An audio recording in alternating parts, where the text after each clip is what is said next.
It's as much as possible. Sports Radio, The Ticket.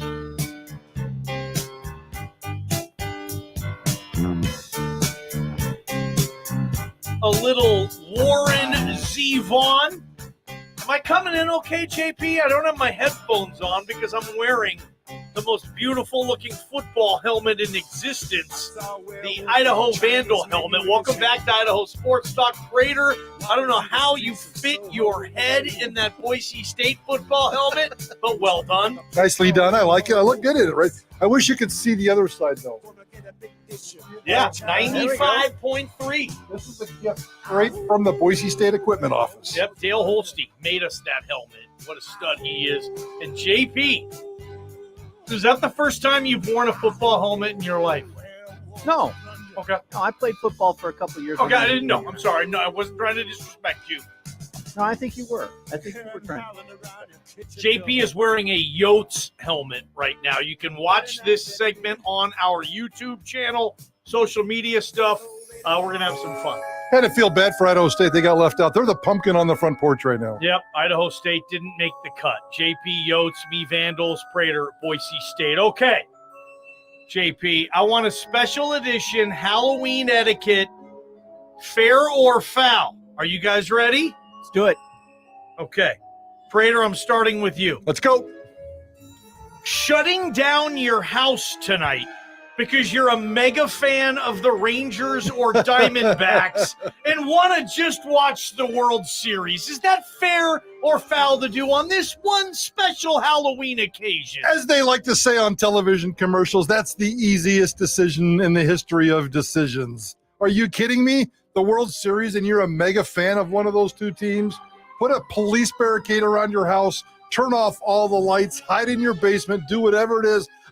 Leave the lights on and taunt them as you sit there in your living room watching the World Series and they're banging on your door and you can just turn and wave to them while somebody jacks a long ball into the outfield fence. So, if you're a big fan, shut her down and watch the World Series. JP, is that fair for fans to do? Diehards. I would definitely say that is fair to do.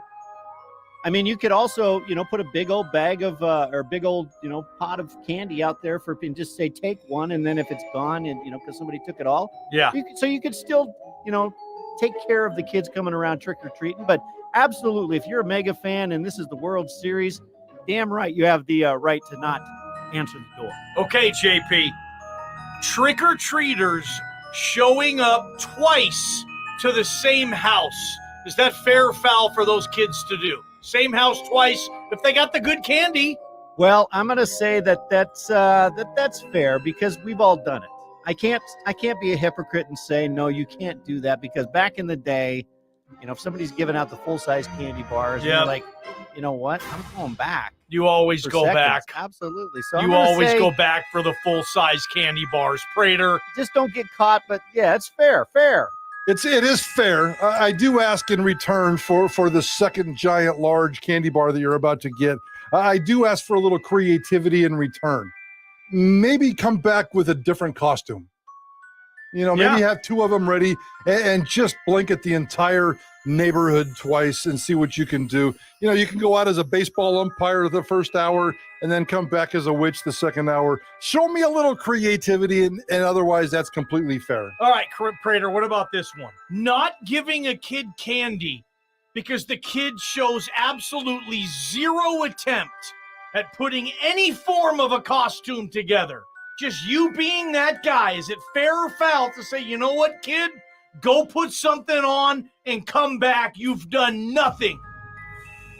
Again, is that fair to say to one of these brats? No, that's foul. That's foul. Again, I would like a little creativity, but if you're the guy or the gal that's going to show up in a T-shirt and shorts, and maybe you're just being a teenage nerd or something. I don't know. Maybe there's something there that I don't get. I'm not judging. Remember, I don't judge anymore. I'm curious. I'd be curious as to why this young laddie, the lady, lad or lass would not put on a costume. But I'm still giving them candy. That's foul. JP, you seem a little different here. I would give them candy, but I might mock them a little bit. Yeah. I'll be like, How? nice effort, kid. I mean, geez, are you going to go through your whole life that way? Here's Yep. some candy. Now Oh. go put some effort into the rest of your life. Give them a little lecture Yeah. to come with the little piece of Snickers. Absolutely. Yeah, give 'em next some year, candy, but if you're at my house, I want to see you wear something, or I'm not giving you the candy next year. Son, you can't go through life fat, drunk, and stupid. Yes. And with no Halloween Yes. costumes. Exactly. Dress up. JP, fair or foul to ask a trick-or-treater to tell you about their costume? We've all been trick-or-treating. We all go to that house. Oh, now what are you? Oh, what's that? Is that fair or foul to ask that question? It's absolutely fair if you don't know what it is. And I'll tell you guys, the worst costume I ever wore in my entire life, I was in the 4th grade, and I dressed up as Joe Mannix from the TV show Mannix. Prater, do you remember that, Prater? I You don't. remember? I've never even He's basically heard of a that private show. detective, and nobody knew who I was because I just went around and pointed a gun at people. And they said, "Who are you?" I said, "I'm Mannix," and I had to. But so it was terrible. Jeez, JP, that's Don't do that now. You can't do that now. You cannot do that now. But back in 1974, you could do that kind of stuff. So Ugh. absolutely, you can ask them what they are. Prater, is that fair or foul for you to ask them about what they're wearing, who they are? Yeah. Usually it's cute. I mean, I'll ask. I'll flirt with the girls, and if there's a little 6-year-old that shows up, and if she's a princess, like what kind of princess are you? They like that kind of attention. Okay, Give the them the littler ones. Give Yeah. them the attention. Give them the love. Pretend like you care. That's 100% fair. Fair or foul, Prater, to make homemade treats to give away. Rice Rice Krispie treats wrapped up, Unfortunately, caramel apples. I don't believe the words that are about to come out of my mouth, but unfortunately, that's probably foul these days. I remember when my kids were young, anything handmade we would throw in the garbage. It's just society today. You never quite know. Plus the germ thing, I'm a little bit of a germaphobe. I need my candy wrapped. That's foul. JP, homemade treats. Totally People have foul. done this. Nobody's going to want that stuff. The kids don't want, your A Rice Krispie treat, No. a brownie wrapped up. You can go buy Rice Krispie treats, and I would love to have a Rice Krispie treat given to me if it was wrapped up in, something that I know is safe. But no, you can't just, whip out, cookies. And give them to people. No. All right. Foul. All right, JP. Not putting barking dogs in isolation during trick-or-treating hours. Fair or foul? Well, see, now we're getting to my point, because we do put our dogs in the bedroom. That's why it's my job to hand out the candy. My wife is in the bedroom with the dog. She's watching TV. They'll bark and everything, but they're not, attacking or trying to attack kids when they come to the door. So I think it's fair to not do that, but I do it. Let's put it that way. Prater, what about you? You got a couple of dogs. I don't know if they're loud and annoying, though. They're probably excited to see trick-or-treaters, but how do you handle it? Yeah, they're excitable and annoying. I can't remember exactly how you phrased your question. Yeah. But they're going to be a part of. They're going to be a part of the shenanigans tonight. But we'll keep them on leashes. So it's fair not to put them in isolation. Yes, they're part of the show. When I open up the door, I will have a dog with me. It will bark. It will lunge. It will lurch. If there's like a 12-year-old boy that can probably handle it, I may let the dog loose because he's not going to run. He just wants to lick an ankle or two, and then he'll come back in the house. So the dogs are very much a part of that. That's fair or foul, foul or foul. Yeah, I got you. Prater's dogs aren't that big. Prater. Children under the age of 13 trick-or-treating without supervision. Fair or foul move by a parent? Ooh, that's Under 13. So we're talking 6th, 7th grade at the latest, running around trick-or-treating on their own. No mom and dad to teach, yeah. I don't think I would do that, so probably foul, but that's for other parents to decide. 12-year-olds today, whether you're a boy or a girl, sometimes act like a 30-year-old, and that scares the crap out of me. Depends on the neighborhood, depends on the situation. In my neighborhood, I'd be safe. I think in your neighborhood, in JP's neighborhood, a 12-year-old would be safe, but that's a parental decision. But if I had to make that decision, that's probably foul. Let parents go do your thing. JP, what about you? Well, I'm going to say that's fair. I mean, I grew up in a town that was very, very small. I don't remember my parents ever taking me out trick-or-treating. Well, it's because you had a sister who's 20 years older than you. No, 10, but I don't remember her. I remember just going out by myself, me and my brothers, my cousins. When you were like 6? Okay. Yeah, I would say that you 10, if you're 10 or older, you could probably go by yourself.